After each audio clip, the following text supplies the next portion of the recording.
Welcome back پیارے بچوں. تو بریک پہ جانے سے پہلے ہم نے یہ سنا کہ حضرت شعیب کی قوم کس طریقے سے عذاب سے ہلاک ہو گئی.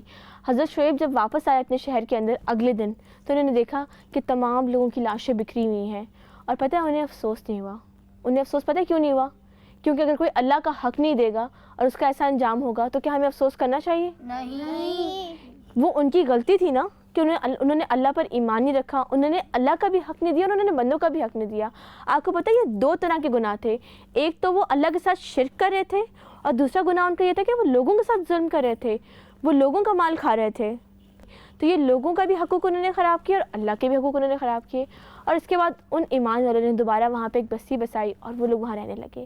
لیکن حضرت شعیب کا ذکر قرآن میں ایک اور جگہ بھی آیا ہے. بتاؤں کہاں پر آیا ہے؟ کہاں؟ وہ اپنی دو بیٹیوں کے ساتھ مدین میں رہا کرتے تھے. اور کہا جاتا ہے کہ حضرت موسیٰ علیہ السلام جب موسیٰ علیہ السلام فرعون کے نرگے سے نکل کر مدین کی طرف آئے تو انہیں حضرت شعیب علیہ السلام ملے تھے وہاں پر. یہ قصہ کیا ہے؟ یہ قصہ کچھ یوں ہے کہ جب حضرت موسیٰ وہاں سے آئے تو آ کے کنویں کے پاس آ کر کھڑے ہو گئے. وہ کھڑے تھے اور وہاں پہ کچھ لوگ پانی بھر رہے تھے, اور دو لڑکیاں سہمی ہوئی ڈری ہوئی کونے پہ کھڑی ہوئی تھیں. حضرت موسیٰ نے پوچھا کہ آپ لوگ یہاں پہ کیوں کھڑی ہوئی ہیں, آپ لوگ پانی کیوں نہیں ڈال رہی ہیں؟ تو انہوں نے کہا کہ یہ کاشتکار جب تک پانی نہیں لے لیتے تب تک ہم پانی نہیں لے سکتے, اور ہمارے والد صاحب بوڑھے ہیں, وہ ہمارا انتظار کر رہے ہوں گے, اور جب تک ہم پانی لے کے نہیں جائیں گے تو ہمارے مویشی بھی پیاسے رہیں گے. حضرت موسیٰ جو تھے نا وہ بہت پاورفل انسان تھے, اور وہ گئے, جا کے انہوں نے ان کے پاس سے بالٹی لی, ان کے پانی کا برتن پکڑا لیا اور ان لڑکیوں کو جگہ دی کہ یہ جا کے پانی بھرے, اور ان لڑکیوں نے پانی بھر لیا. پتہ ہے وہ کس کی بیٹیاں تھیں؟ حضرت شعیب علیہ السلام کی بیٹیاں تھیں وہ, کیونکہ وہ مدین میں تھے. تو بہت علماء کہتے ہیں کہ حضرت موسیٰ کو پناہ دینے والے حضرت شعیب بھی تھے, بہت سارے علماء کا خیال ہے. اس کے بعد وہ بیٹیاں اپنے گھر گئیں, انہوں نے جا کے حضرت شعیب کو یہ قصہ سنایا تو حضرت شعیب بہت امپریس ہوئے کہ یہ اچھا انسان ہے جس نے آپ کو چانس دیا. انہوں نے کہا ان کو گھر لے کے آؤ. ان کی بیٹی حضرت موسیٰ کے پاس گئی اور انہوں نے کہا کہ آپ آئیے, ہمارے ابا جان آپ سے خوش ہوئے اور وہ آپ سے ملنا چاہتے ہیں, آپ نے جو ہماری مدد کی. تو وہ ان کو لے کر گھر پہ گئیں. جب وہ گھر پہ گئیں تو انہوں نے کہا کہ آپ یہاں پہ کیوں آئے ہیں؟ تو حضرت موسیٰ نے اپنا پورا قصہ سنایا جس کو ہم بھی ڈسکس کریں گے. انہوں نے کہا کہ میں وہاں سے فرعون کے پاس سے نکل کر آیا ہوں اور یہ سب کچھ ہوا میرے ساتھ. تو انہوں نے کہا اچھا آپ تو بڑے اچھے جوان ہیں جو حق کے لیے لڑے اور یہاں آ گئے. اس کے بعد ان کی بیٹی نے پتہ ہے کیا سجیشن دیا؟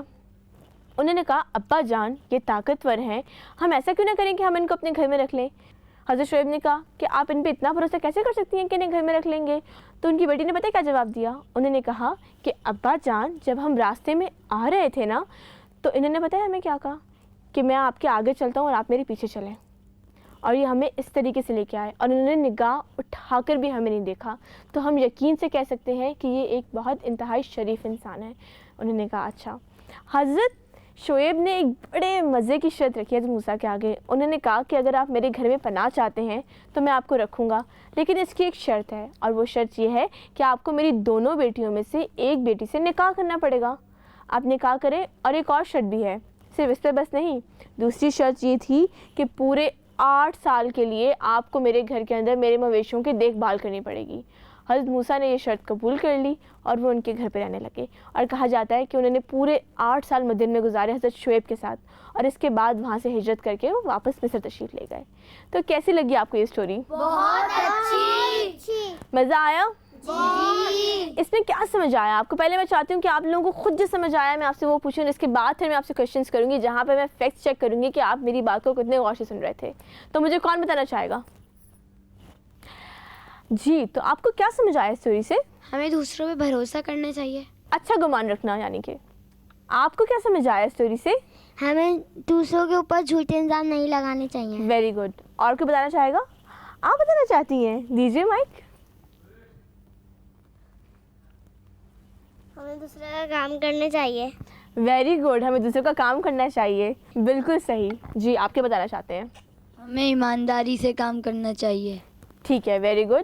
اب میں آپ لوگوں سے 2-3 سوال کروں گی تاکہ میں چیک کروں کہ آپ لوگ میری بات کو کتنے غور سے سن رہے تھے. حضرت شعیب کی قوم کے 3 جرم بتانے ہیں آپ کو مجھے. پہلا تو مجھے وہ جرم بتائیں جو وہ لوگوں کے ساتھ کرتے تھے. وہ کیا جرم تھا؟ اکٹھے بتائیں, اکٹھے بتائیں. قتل. کیا کرتے تھے؟ قتل. قتل نہیں کرتے تھے, وہ لوگوں کے پیسے لیتے تھے. وہ کیا کرتے تھے؟ پیسے لیتے تھے. لوگوں سے لوٹ مار کرتے تھے اور لوگوں سے زبردستی پیسے لے لیا کرتے تھے. اچھا, وہ کس چیز کی پوجا کرتے تھے؟ اس درخت کا نام تھا ویری گڈ, شاباش. اچھا, اس کے علاوہ وہ کچھ اور بھی کرتے تھے؟ جو لوگ ان کے ملک سے گزرتے تھے, کیا وہ ان کے ساتھ بھی کچھ کرتے تھے؟ کیا کرتے تھے؟ ٹیکس لیتے تھے. Very good, very good. جو لوگ ایسا کرتے ہیں ان کا انجام کیا ہوا؟ بہت برا. اور پھر کس چیز کا عذاب آیا؟ سورج کا اور آنکھ کا. ویری گڈ, ایسا ہی ہوا تھا. اب میں آپ لوگوں سے صرف یہ کہنا چاہتی ہوں کہ اگر ہم بھی اپنی زندگی کے اندر ملاوٹ کریں گے, دھوکے بازی کریں گے, تو ہمیں کتنا برا لگے گا. اگر ہم کسی انسان کے ساتھ دھوکے بازی کرتے ہیں تو ہمیں کتنا برا لگتا ہے. اگر کوئی ہم سے برا کرے گا تو ہمیں برا لگے گا. تو جو اللہ کے ساتھ دھوکا کرے گا, یہ کتنی بری بات ہے, یہ اس سے بڑی بات ہے نا. اللہ تعالیٰ نے اگر ہمیں کچھ لاز دیے ہیں, کچھ پرنسپلز دیے ہیں, تو ہمارا فرض بنتا ہے کہ ہم اس پر عمل کریں. ہم کسی کا حق نہیں ماریں. کسی کا ہماری پراپرٹی میں حصہ ہے تو ہم اس کو اپنی وہ پراپرٹی دیں. کسی نے ہمارے پاس امانت رکھوائی ہے تو ہم اس پہ خیانت نہیں کریں. کسی نے ہمارے پاس 20 روپے رکھوائی کہ میں تم سے کل لے لوں گی, تو ہمیں اس کو 20 روپے دینے چاہیے, 10 روپے دینے چاہیے. 20 روپے. ایگزیکٹلی.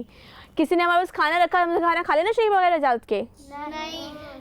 ویری گڈ, آپ لوگوں نے تو سب سبق بہت اچھے طریقے سے یاد کی ہیں. اب میں آپ کے پاس آؤں گی ایک بریک کے بعد اور آ کے آپ سے کچھ نعت سنوں گی. تو پیارے بچوں ہمارے ساتھ رہے گا, ہم واپس لوٹیں گے ایک بریک کے بعد.